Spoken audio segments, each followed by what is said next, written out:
One does not have to search the internet very long to find stories of spousal murder. The reasons for spousal murder are varied and diverse. Greed, jealousy, infidelity, and anger are some of the more common reasons, but sometimes the motive is not so clear, and the circumstances are even murkier. On September 22, 1985, 50-year-old Ray McCaleb was shot to death as he slept in his Houston home. When police arrived at the scene, it appeared to be a case of a burglary gone wrong, but soon after interviewing Ray's wife, 43-year-old Carolyn, investigators realized that they were about to embark on a very strange homicide case. Houston, Texas, is a large American city with typical American problems, crime being at the top of the list. The violent crime rate in Houston is fairly high, but as with most American cities, one can avoid most of the crime by staying out of certain areas. The McCalebs lived in a middle-income neighborhood, where crime was relatively rare and violent home invasion murders were unheard of. Still, it was the big city and random crime can happen to anyone. But once homicide investigators took a statement from Carolyn, they began to see that this was no ordinary murder, and it was probably not random. The account that Carolyn McCaleb gave to the police of her husband's murder was so strange that police initially thought that it was too bizarre to make up. According to Carolyn, she was carjacked and raped by a barefoot man with a knife 10 days before her husband was murdered, and then, somehow, the rapist learned her address and came back. On the night Roy was murdered, Carolyn claimed that the rapist came into her room where he tortured and raped her for some time before he found the pistol that she kept under her pillow. The rapist then went into Roy's room, who was heavily sedated from a recent back surgery and also convalescing from a heart attack, and shot him in the head at point-blank range in total darkness. The killer then ran for the door when he bumped into Carolyn and dropped the gun, which she then picked up and fired 2 shots at him, but missed.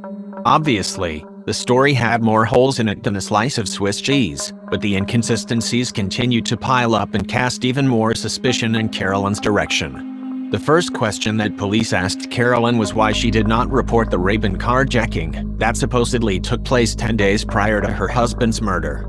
With a straight face and in a calm demeanor, Carolyn simply said that she did not want to upset her husband, who was recovering from recent health problems. The answer was suspicious, but suspicion alone is not enough for an arrest, so police began to investigate the carjacker story. Almost immediately, homicide detectives had a difficult time locating a suspect in the crime because Carolyn's description of the killer was not consistent. In fact, Carolyn said the killer rapist was white in her first statement, but then later said the assailant was black. When asked how she could get such an important and major detail wrong, she said that being in the South, she was embarrassed and did not want people to think she had an affair with her attacker. Other details of Carolyn's account of the murder simply did not add up. Carolyn, Ray, and the supposed killer were not the only people in the McCaleb house that night. Carolyn's son from a previous marriage and his girlfriend were also present when the murder took place. Neither saw an intruder in the home, although both were awake at the time Carolyn claims he made his getaway. Then there was her behavior after the police arrived. Carolyn's account was described as rehearsed and for the most part terse. She then took a shower, even though she was explicitly told that doing so would damage any physical evidence from the rape. Although she did go to the hospital after her interview with police, she left before doctors could perform a thorough examination. Finally, she refused to take a polygraph examination. To most people in the Houston area, it appeared that Carolyn was her husband's killer, but despite the circumstantial evidence, Harris County prosecutors were unwilling to charge her without some tangible, physical evidence. It would be a long time before Ray McCaleb's killer was brought to justice.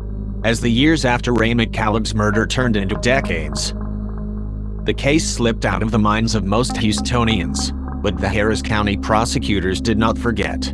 Although there was a plethora of physical evidence in this case, they had the murder weapon and the body of the victim. The circumstances prohibited the prosecutors from charging Carolyn. Yes, her story sounded phony, but they had nothing to prove otherwise. But that did not stop the prosecutors from working on the case.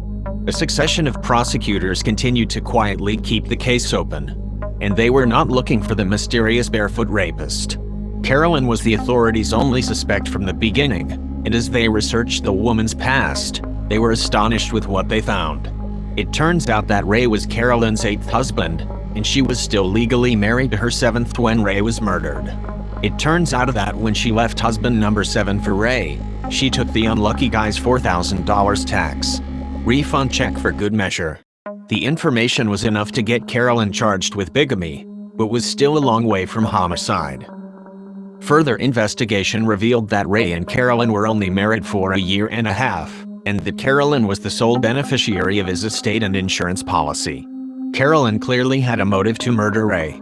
With the mountain of circumstantial evidence stacked against her, many began to wonder why the bigamist had not been charged with murder. Many people have been charged and convicted with less evidence. What made the woman who became known as Carolyn Krizan-Wilson so special? It turns out that in the years after Ray's murder, Carolyn inserted herself nicely into the local law enforcement establishment. 2 of Carolyn's sons went on to become officers with the Houston Police Department, and somehow Carolyn was able to land a job as a civilian employee with the same department.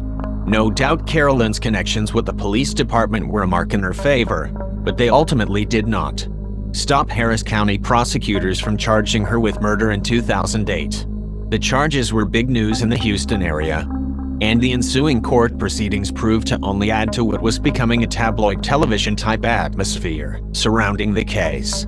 Carolyn's attorneys argued that too much time had passed, and there was no solid forensic evidence to tie their client to the crime, so the charges should be dropped. In a surprise move to many Houstonians, Judge Kevin Fine agreed and threw the case out of court, but Harris County prosecutors proved relentless and appealed the decision. A Texas appellate court reinstated the charges in 2012, and word of a plea bargain began to surface shortly thereafter. In 2013, Carolyn Krizan-Wilson was a shell of her former self.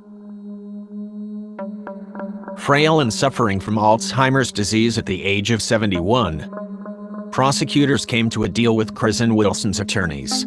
Krizan-Wilson agreed to plead guilty to Roy's murder in return for a 6-month jail sentence and probation for 10 years. Many thought that Krizan-Wilson should have spent the rest of her days in prison. But prosecutors were quick to point out that in the world we live in today that is obsessed with physical evidence, a hung jury or acquittal was a real possibility. Although some of Ray McCaleb's family did not share that sentiment, others were just glad to see Krizan-Wilson finally admit her guilt. She is willingly admitting that she murdered him, and that's something we've known all these years, said Ray McCaleb's daughter Pam Nally. I think that means more to me than anything.